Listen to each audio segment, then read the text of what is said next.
Welcome, ladies and gentlemen, to ORTM 1, your national television. We begin this program by Mali news. First, top news. Mali's gold will now be refined in Mali with the laying of a foundation stone for Mali's gold refinery by the transitional president. The transitional president, Army General Assimi Goïta, received the Angolan foreign minister.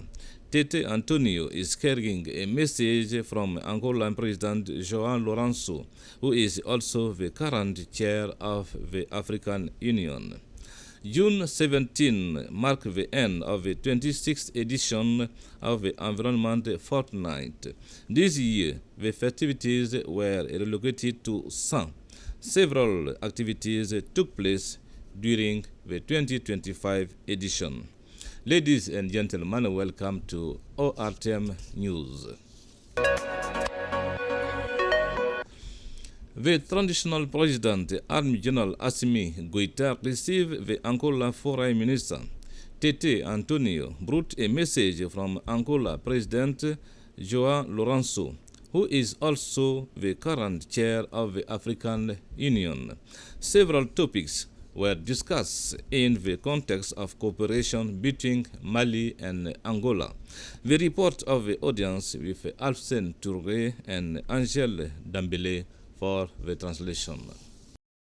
Angolan Minister of Foreign Affairs delivered a message from the Angolan President, current chairman of the African Union. Concerned by the situation in the Sahel, the Angolan President also inquired about the situation in the district of the Sahel in order to assess the need for support from the Continental Organization. By the occasion, the Angolan Minister of Foreign Affairs debated the relationship between Mali and Angola. In his speech, the Angola President's emissary spoke of the decoration of Master Alun Blondenby by the Angolan President during the celebration of Angola's 15th anniversary of independence. He also spoke of the relationship forged by our peoples and the presence of an Angolan community in Mali, just as there is a good Malian community in Angola, which contributes to the rebirth of the country. In this case, which he has just described, the mission for a chairperson of the African Union, it is above all the application of the principles of the African Union, which is the principle of non-indifference. Upon his return, the Angolan diplomat will report to the Angolan president, current chairperson of the African Union, whose interest in the Sahel is a lot. Mali's gold will now be refined in Mali with the laying of a foundation stone for the Mali gold refinery by the transitional president. It will be built on 5 hectares and will increase the state's mining revenue and strengthen the control mechanism for the sector. It is a modern facility with a capacity of 200 tons of gold per year. Its main activity is to separate gold and silver into usable fine products. Sira Bachili and Angèle Dambélé for more details. The milestone of the structural transformation of Mali's mineral resources transition, President Lieutenant General Assimi Goïta set the first stone in order to establish Mali's economic sovereignty. Mali's gold will be soon refined so that it shines for Kankou Moussa's country. Moreover, it is precisely here in Senou, not far from the airport, that Mali's gold refinery will be built. This is the fulfillment of a presidential promise dating back to 2023. In addition, it is an industrial vision making Mali to the rank of the few African countries with gold refining plants, a giant step forward in industrialization. Mali's gold refinery is a response to the people's grievances. To get to this point, the state revised the regulations and created a state-owned mining exploration and exploitation company. This represents a change in the exploitation This represents a change in the exploitation of mineral resources, with Mali recovering the shortfall in revenue from its own resources. Until now, Mali was content to extract oil and export it to other countries with refining plants. This limited control over production. However, this plan will change that by strengthening the mining sector operating control system, a presidential will. For the building of its gold refinery, Mali is supported by the Russian Federation through the company DIARRA, with which the partnership is strengthening and diversifying to cover several other development sectors. Geopolitics and geostrategy are necessary. There is no information on the duration of the work or the fund of the building of the refinery. Mali's gold refinery will be built on 5 hectares with a refining capacity of 200 tons of gold per year. This plant will be designed according to international refinery standards. Another step in the implementation of 2023 mining code with a better understanding of the impact of the mining industry. This relieves people's mind to whom the economic benefits are intended. A spirit of openness. The laying of the foundation stone for Mali's gold refinery gives the Malians hope that, in short, gold will now shine for Malians. The realization of this presidential ambition aims to escape the trap of gold monoculture and the cycle of external dependence. Nyanya Aliou Traoré and Binta Kamisoko. A worthy descendant of King Kangou Moussa, the Malian people had a date with history this June 16, 2025. In the time of this emperor, gold shone for Malians, and a few centuries later, the transitional president, Army General Assimi Goïta, hopes to see the yellow metal within reach of his compatriots, and it will be very soon thanks to his triumphant stroke. Mali's gold refinery plans to produce 200 tons of gold per year. A factory that will be built on an area of 5 hectares is intended to receive the international production for the treatment of gold before its export. The key is to measure objectives achieved. The Malian state will better control production and thus maximize revenues. The presidential project inspires hope and confidence in the population. There were many of them this morning in Sénou, in Commune 6 of the Bamako district. From joy to emotion, our speakers are full of ideas regarding the future of the new plan. This unity serves as a response to the development of the extractive sector in the national economy. It is a highlight of our country's international position as one of the leading gold producers in Africa. Industrialists and other prominent figures welcome this initiative by the transitional authorities. The completion of this plant should reduce the unemployment rate and thus contribute to the emergence of our economy. They spoke to Nyanya Aliou Traoré's mark and translated by Binta Kamisoko. I am very moved and very proud of this project. Malian resources will now benefit Malians. We will finally have a gold refinery in our country. This will reduce unemployment. My congratulations to the Malian government. This is a very good initiative. We thank the government for taking this step because it allows the state to control refining and especially the quantity of gold produced, something that was not easy before. The gold was extracted in raw form but was not processed in Mali. A huge thank to the President of the Republic for his leadership. This is an infrastructure that the commune is home to. It is truly an opportunity for the commune. We ask the authorities to consider the youth of Commune 6 for their workforce. We are all happy and content today to attend this ceremony to lay the foundation stone of the first gold refinery in Mali. This is a significant day for all Malians.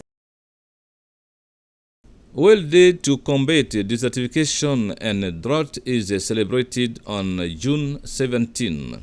This day aims to raise public awareness of land degradation issues and propose sustainable solutions.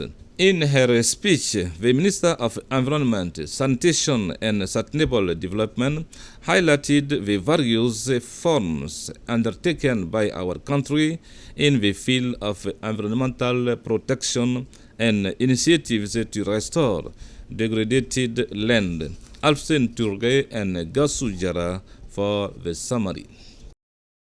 On Tuesday, June 17, like international community, Mali celebrates International Day dedicated to the struggle against droughts and desertification, two scourges which destroy the efforts of the government. The authorities make efforts in order to achieve food security in our country, but unfortunately these two scourges are a problem for security foods. Time has come for the Minister of Environment to talk about the challenges that we have to overcome. The Minister of Environment spoke. We solemnly celebrate this day to dedicate it to the earth and environment. The earth is our most precious natural capital. Every year we notice that the environment becomes more and more destroyed. This phenomenal issue can seriously affect food security. In terms of the agricultural sector, more than 75% of our population depends on agriculture, poultry, and fishing. Malian government makes efforts to restore agricultural sector in order to strengthen institutional reform in terms of struggling against droughts and desertification.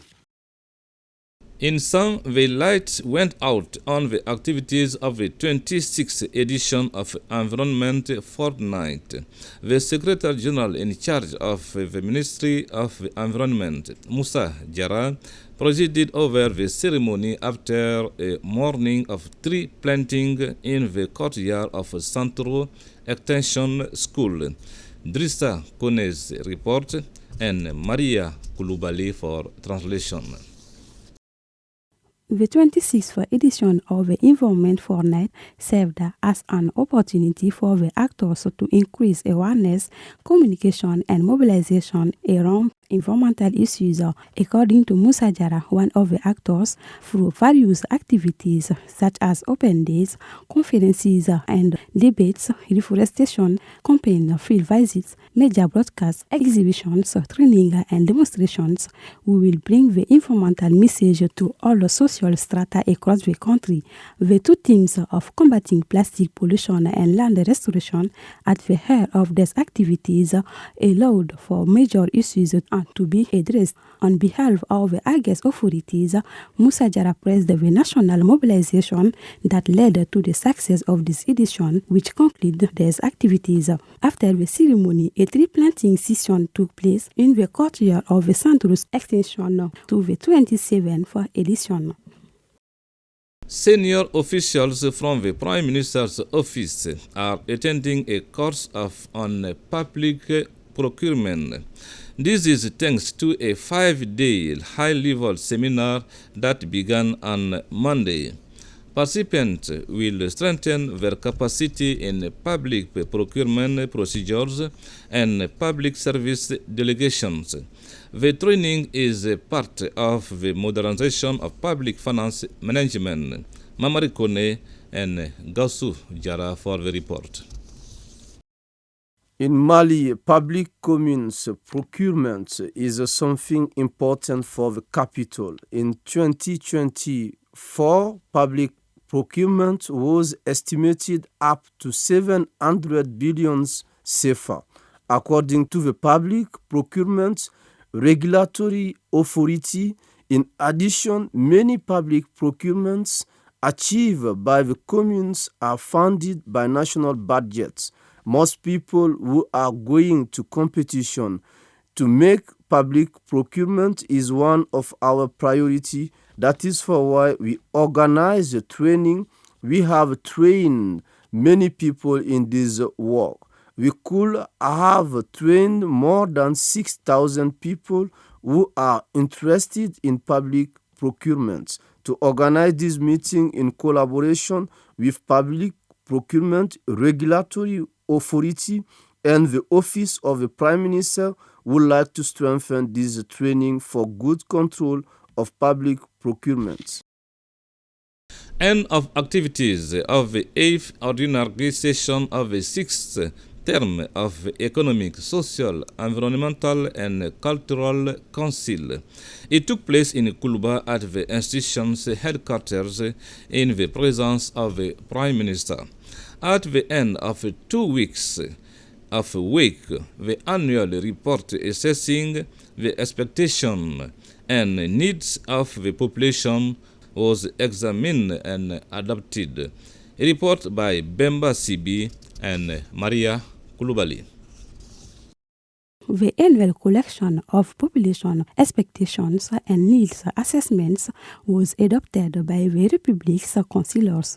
This adoption marked the conclusion of the 8th Ordinary Session of the 6th terms of the Economic, Social, Environmental and Cultural Council. The collection paints a picture of the major concerns of our compatriots in economic, social, environmental, cultural, and security terms. It is the result of several missions to gather the needs of Malians at home and abroad. According to Yacouba Katili, president of the CISEC, the work of this 8th session resulted in strong strategic orientations accompanied by relevant recommendations that reflect the Council's unwavering commitment to the deep aspirations of the Malian people.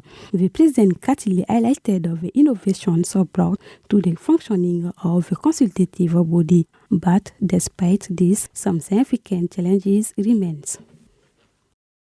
Our compatriot Dr. Modibo Sako, magistrate, is the president of the African Court on Human and People's Rights.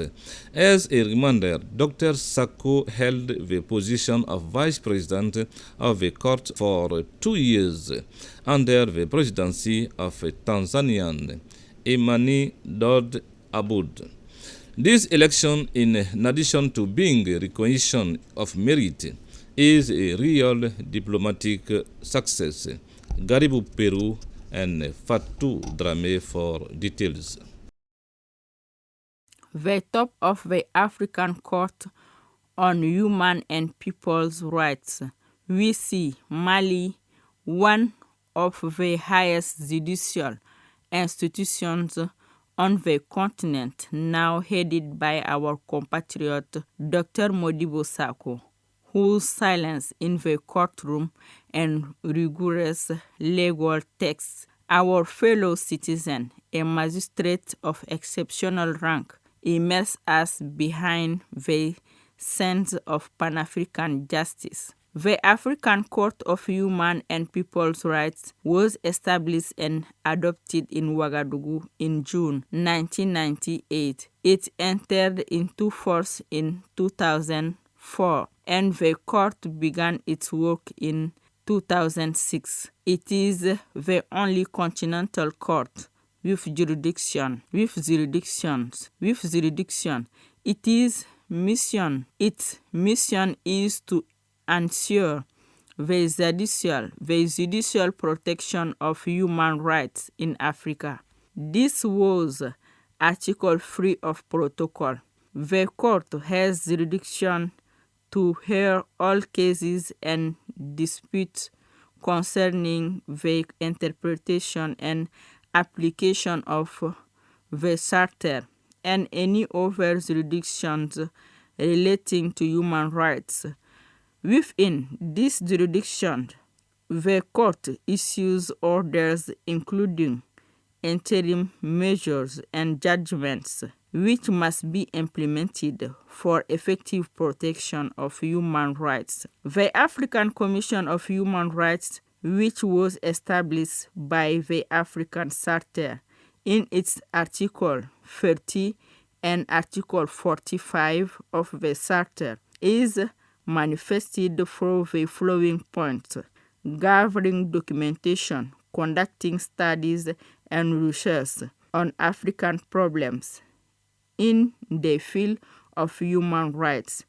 The court formulates and develops human rights instruments to serve as a basis for the adoption of texts by African governments and cooperate with African institutions concerned with the protection and promotion of human and people's rights. Ladies and gentlemen, this is the end of Mali News, but stay with us for the lesson. A lesson prepared and presented by our teacher Amadou Balde, who has been in the barber shop to show us the different material of this function. Let's follow his lesson.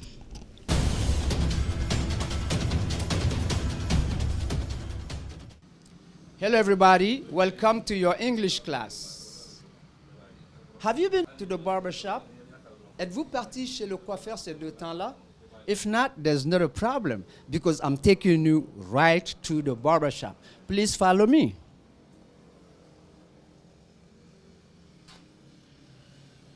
Well, as you can see, the barber shop is where people go and get their haircut.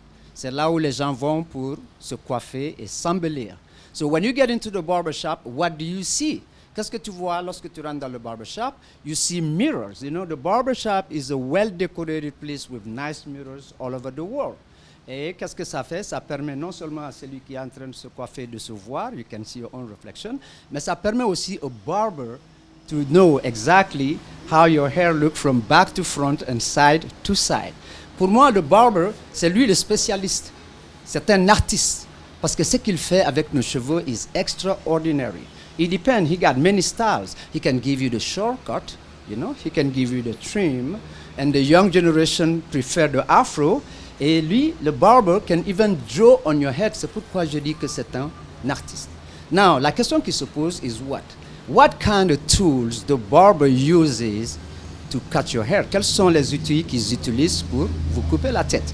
Of course, you got a comb. You know, the comb helps you soften your hair so you can do the hard work and nice work on your head to make you look nice. Nous avons also the scissors. You know, scissors are very important for barbers when they cut hair. Les ciseaux sont d'une importance capitale. You also got the shavers, you know, they got the shavers. They also got the mirror that help you see what's going on. And not only that, they got the shampoo for your hair. And they can do your birds, you know, trim it a little bit. So the barber shop is the place where people come and look good for their friends, for their family, and for everybody. So the barber shop, there's another thing that I like about it. It is the floor. Most of them got the ceramic floor because this is easier for them to clean. They also use the cup. The cup, c'est quoi? C'est la tenue que le barber met sur vous pour vous couper. And after cutting you, now that you look good, they're going to put a little bit of perfume in your hair so that you can look sharp when you go up. So do not forget to go to the barber. Donc, qu'est-ce qu'il faut retenir? Il faut retenir le mot barbershop. Make sure you go to the barbershop to get your cut. You got the clippers, you got your combs, you got your scissors, you got your spray. Comme l'autre le disait, quand on regarde un homme, c'est la tête, la ceinture et le pied. Ça veut dire quoi? You have to look very good. You have to be well cut, especially if you're traveling, especially if you attend a meeting. Lorsque vous voyagez, vous avez des réunions, it's very important to go to the barber shop because the barber is a specialist. So come see us and get you a nice cut. Do not forget. Merci d'avoir été avec nous tout le long du cours. Thank you and see you next time. Maybe I'm going to get a cut too, okay? Bye-bye.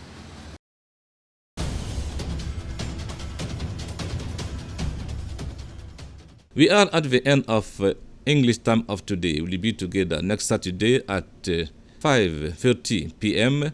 and Sunday at 10 a.m. for another English time. Same channel, ORTM 1. May God bless Mali. Goodbye.